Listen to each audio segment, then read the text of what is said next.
Assalamualaikum warahmatullahi wabarakatuh. Kembali lagi bersama Bincang Satwa Tani. Semoga kita semua selalu mendapatkan rahmat, kebaikan, keberkahan, dan perlindungan dari Allah Subhanahu wa Ta'ala. Pada kesempatan kali ini, kami akan menyampaikan tips dan cara membudidayakan ikan gurame.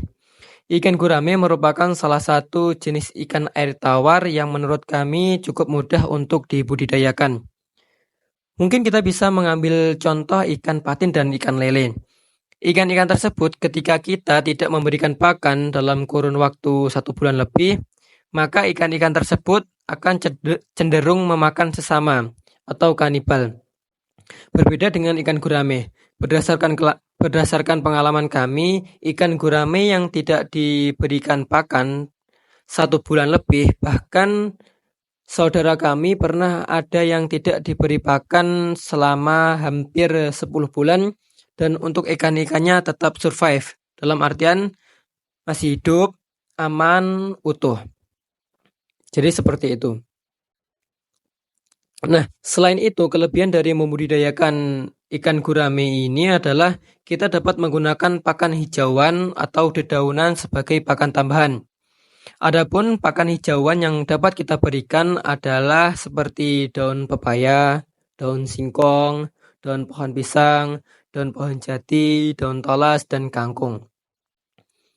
Dan kami sendiri sudah menggeluti usaha ini kurang lebih 5-6 tahun. Dan dari situ kami mendapatkan banyak sekali pengalaman-pengalaman, pelajaran-pelajaran yang sangat berharga. Dan pada titik saat ini pun kami masih dalam proses belajar. Jadi seperti itu.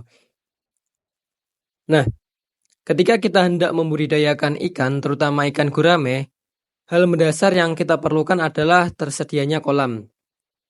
Ketika sudah adanya kolam, kita tidak bisa tergesa-gesa untuk segera mengisi kolam dengan air dan kemudian menebar benih dan kita berharap cepat panen. Tidak bisa seperti itu. Karena memang memerlukan proses dan tahap-tahap dan konsistensi.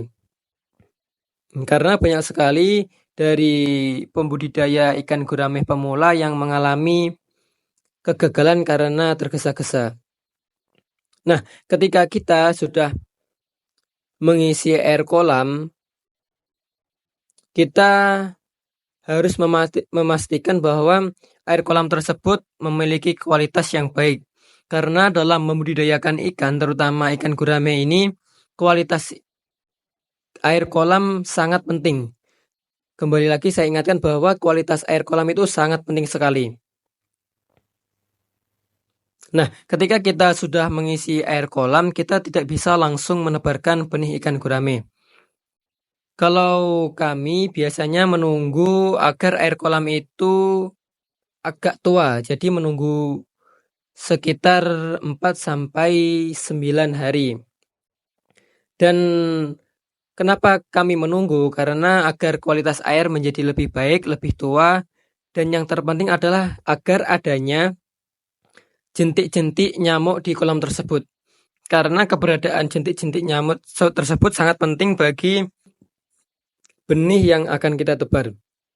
Ketika kita menebar benih ikan gurame dan banyak jentik-jentik nyamuk di kolam tersebut, maka jentik-jentik tersebut dapat menjadi pakan pertama, pakan alami bagi benih ikan gurame yang barusan kita tebar.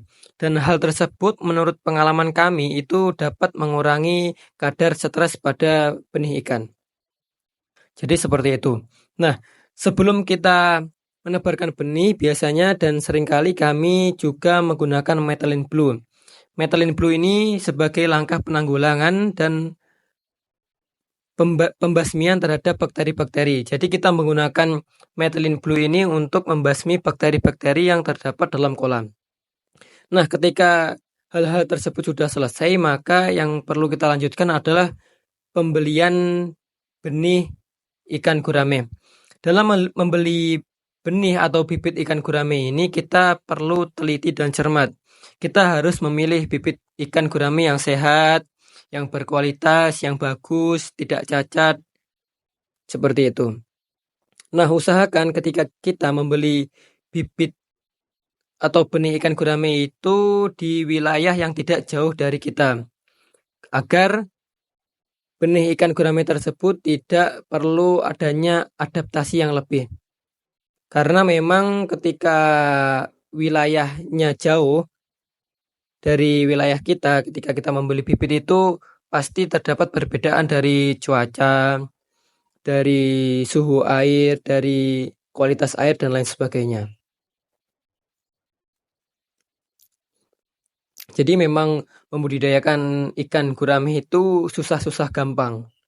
Memang perlu proses dan konsistensi. Nah, ketika kita sudah membelikan bibit ikan gurame, sudah memilih yang bagus, kita tidak bisa asal menebar benih karena ada waktu yang tepat. Kalau dari pengalaman kami, untuk menebarkan benih itu alangkah baiknya menghindari siang hari. Karena di siang hari, di saat matahari ataupun cahaya matahari menyengat, itu ikan gurame yang kita pindahkan atau kita tebarkan itu rawan terkena penyakit keropok. Jadi usahakan kita menebarnya di sore hari ketika matahari mulai terbenam. Ataupun kita juga bisa menebarkan sebelum siang hari mungkin sekitar pukul 10. Nah, seperti itu. Nah, setelah langkah-langkah tersebut kita lakukan dengan sistematis, selanjutnya adalah dalam pemberian pakan dan pemilihan pakan. Tentu untuk pemilihan pakan, pakan yang berkadar protein tinggi itu bisa membuat pertumbuhan ikan semakin bagus. Tapi kembali lagi kepada selera dan budget yang dimiliki. Karena dengan kadar protein yang tinggi, jelas dari segi harganya pun lebih tinggi. Nah, dalam pemberian pakan pun memang perlu tahapan. Jadi bertahap dari pemberiannya, awal mulanya sedikit, bertambah sesuai dengan tumbuh kembang dari ikan gurame. Dan yang terpenting dari membudidayakan ikan gurame itu adalah menjaga kualitas air. Kita harus senantiasa menjaga kualitas air itu agar tetap bagus, agar ikan-ikan itu terhindar dari penyakit, terutama terhindar dari virus dan bakteri. Nah, langkah-langkah dalam menjaga kualitas air itu bisa dengan penggerojokan ataupun penambahan air yang teratur dan pembersihan kotoran dengan teratur. Kalau kami biasanya untuk membersihkan kotoran ikan gurame dengan cara disedot. Dan kami melakukannya ketika habis 10 sak. Jadi setiap habis 10 sak penggunaan min 3 itu kami melakukan penyedotan kotoran ikan gurame. Jadi setiap habis 10 sak kita sedot, habis 10 sak kita sedot dan seterusnya.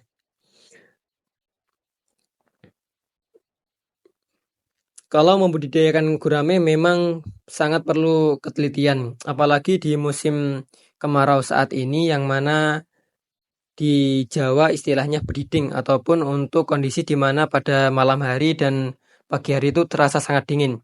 Dan di momen-momen tersebut rawan sekali untuk ikan gurame terkena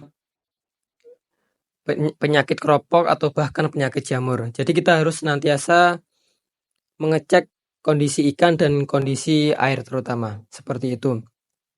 Nah, mungkin itu dari apa yang bisa saya sampaikan dari pengalaman yang kami alami, dan semoga kami harapkan itu semua bisa membantu dan bermanfaat, dan semoga kita semua selalu mendapatkan kemudahan, kelancaran, kekuatan, dan keberhasilan atas apa yang kita usahakan. Terima kasih. Wassalamualaikum warahmatullahi wabarakatuh.